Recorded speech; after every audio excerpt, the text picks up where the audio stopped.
Wow, what a crazy year this has been, and it's only May.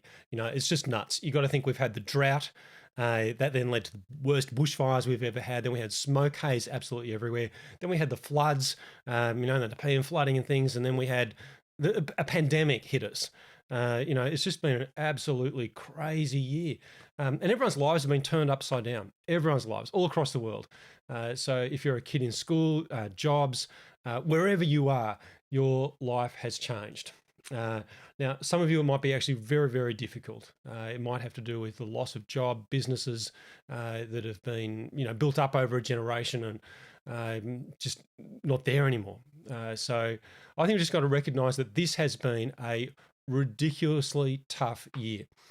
Now, add to that, at church here, you've got to think John and Karen, and John's effectively the founding pastor of the church here. They leave, and that's a massive thing in the life of a church, a huge thing. And so that's been a part of this year as well.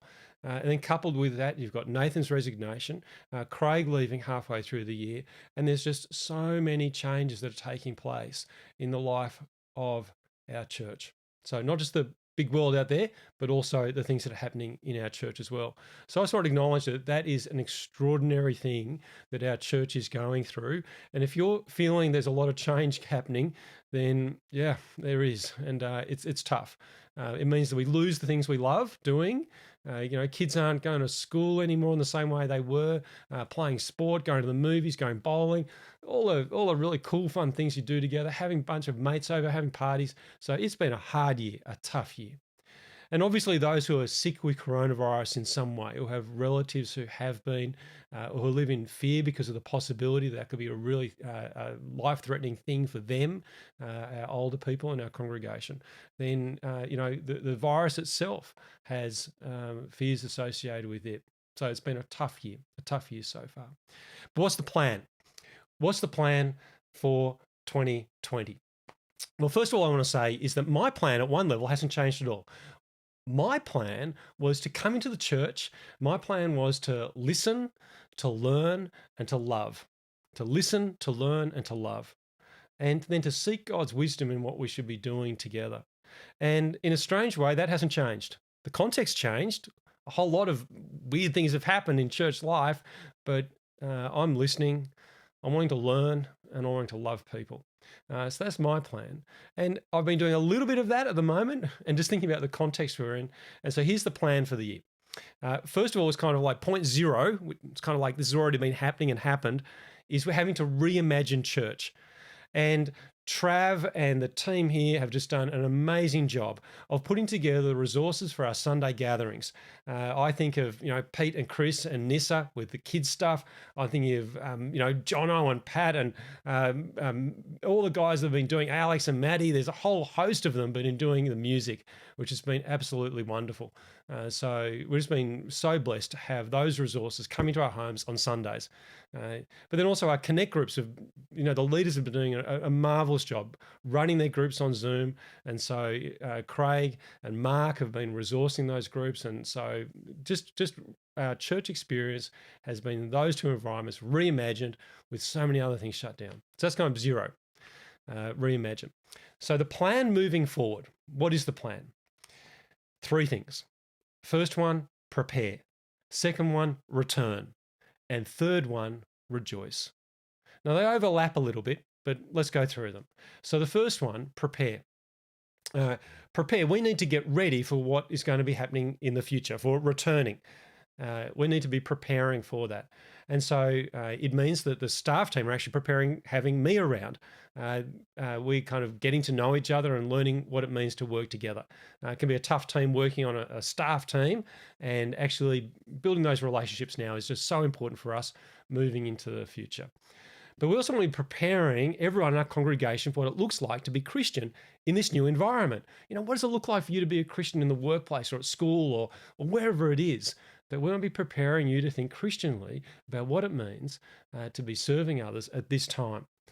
So preparing you for living life as a Christian person in the world you're in now. But we also want to be preparing our properties. We need to prepare them ready for return. We want to prepare them ready for welcoming people back. Now, I've had an idea that we've got this new playground going in at our Glenmore Park church. And, well, wouldn't it be great to actually have some other things there to help adults hang there more? And so the idea is to clear the area where the trees are, fence it off, put some picnic tables there, and make it a really nice place to hang. Realign the fences, put some Barbies out there, and we can go out to the backyard and share meals together out there with the kids playing in the playground. And so that area, we want to make that work really well. So preparing the Glenmore Park site.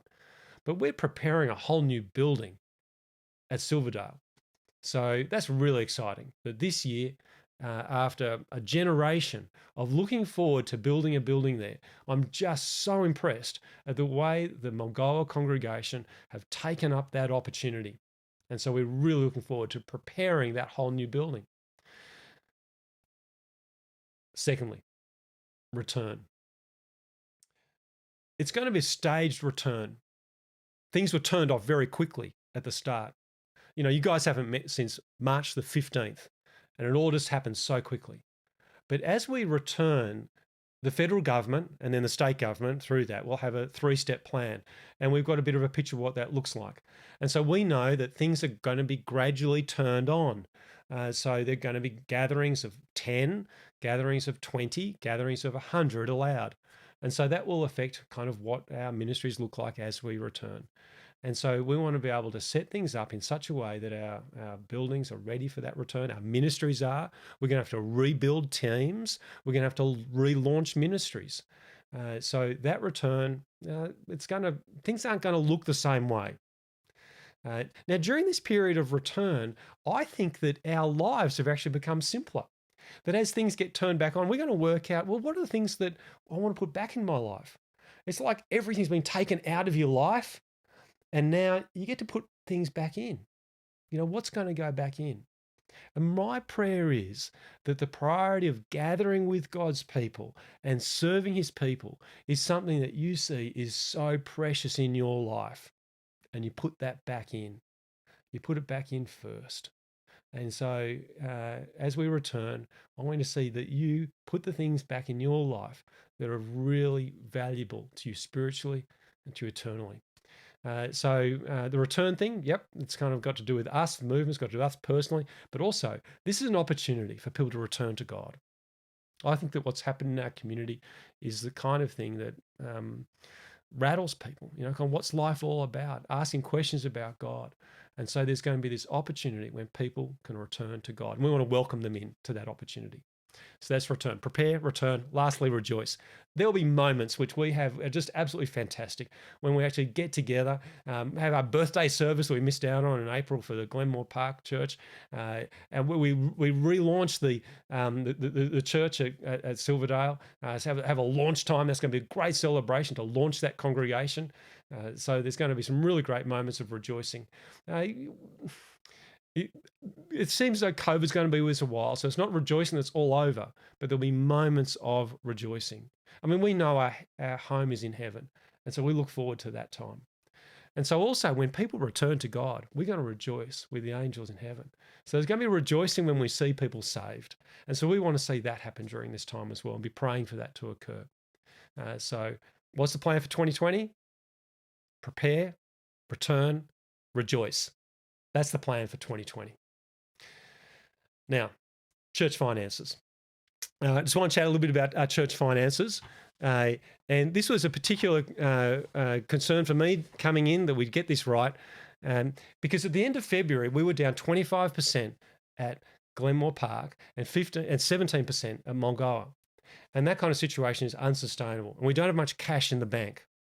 So the reality is that we were eligible for COVID, the JobKeeper payments, even before COVID came into a factor. And we know that the economic situation is so uncertain. And so we just wanted to make sure that we plan well for this year. So I talked to the wardens and came up with a new budget that actually took into account a whole bunch of things that we didn't know previously. A budget that was actually in surplus, and I'll explain why in a moment. So we've got a new budget with new information in it. And some of the new information that goes into that is the fact that the church committee, the parish council, has put in for JobKeeper. We're eligible for it, and those payments are coming through. And that means that I've been able to keep the staff. Without that, I would have had to stand down staff. I rang Lauren on my second day, our treasurer, and I said, do I need to make any decisions this week to stand down staff? And she said, no, ring me next week and we can chat about it. At that point, we didn't have JobKeeper, so that's great. We've got JobKeeper. It's locked in. The second thing is that our loan for the extension of the Glenmore Park building, we're now only paying the interest on that loan and not the principal.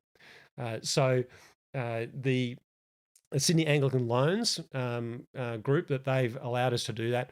The implication is that, well, another church can't use the money that we'd normally pay back. So there's a bit of a knock-on effect, and we want to get in the position where we can be paying that loan back as quickly as we can. And as we come up to year's end, it's tax deductible, so that's something to take in consideration with your giving. Now, next thing, I talked to the clergy, and during this time, I said, look, if things are quieter, if you're working less, I think it's appropriate for us to reduce the number of days and do that accordingly. And so John Marnie's taken me up on that for the next 3 months. He's going to be working 5 days a week instead of 6. I think that's really great. He's going to have a bit of a break before baby number 2 comes for him and Laura. And then he's going to ramp up again once Craig leaves, taking some of Craig's responsibilities. So he'll be back to 6 days after that. Also for me, I've taken a 20% cut in my stipend and benefits, just looking at the seriousness of the situation we have and the need to be in a position where we can build up a cash buffer and be in a really good position for our 2021 staffing. There's no good thinking. Isn't it good we don't have Nathan here and Craig here so we don't have to pay the bills? It's terrible because we love the ministry they've been doing. And so we want to be able to be in a really strong position as we return, that we can staff our church appropriately and resource it for the things we want to do together. It would be terrible not to be able to replace them. So I see that as super serious, and so that I've taken that stipend cut for 6 months in order to be able to do that. And it's an indication of just how serious that I think this matter is. About that cash surplus, it is really important for us to be able to manage our risks responsibly as an organisation. And having a cash buffer enables us to do that. There are a lot of risks associated with staffing, just even taking holidays, getting sick, having children. There's kind of uncertainty to do with staffing. There's also uncertainty to do with the properties we own. What happens if something breaks? What happens if something needs to be done? The fire extinguishers need to be changed during the week and fire things. There's all kinds of things that need to be coped with at short notice. And having 1 or 2 weeks cash just doesn't cut it. We need to have a few months of cash in the bank so that we can manage our risks appropriately for the kind of organisation we are. So that's the goal for this year. Also in the budget for this year is all the tech spend for delivering the things that Trav's been doing. So it's been frustrating having the gear that didn't do the job. So we're putting in his hands the gear there. So that's all about the budget. But that's super important to have that sorted. But it's not just about the church budget, thinking about our finances. Jesus taught us where your treasure is, there your heart is also. And so giving is a spiritual matter. It's something of the heart. And so where you see you put your investments, that's where you see your passions. And so as a Christian person, I want to encourage you to be generous. As a Christian person, we invest in the kingdom work. And God has been incredibly generous to us in the gospel, grace. And the act of giving is an act of generosity and grace. And so just as Christian people, we're generous people. We have a generous lifestyle. It's just such a part of being a Christian. One of the vital signs of being a Christian is having that generous lifestyle. It's going to be in what you say. It's going to be with the things you own. It's going to be with your time. It's going to be with how you drive your car. But it's also going to have to do with your money. How do you spend your money? Are you a generous person with your money? And that's going to be with all your money, not just a bit of it. So that's just such an important thing for us individually and spiritually, for us to be content, for us to be generous with the things we have. So let me encourage you to think about being a generous person. Now, in terms of giving, if you haven't given before, first thing to do, get online, get to the website, gpachurch.online/give, and make your first gift to the church and partnering with us in what we're doing together for the gospel.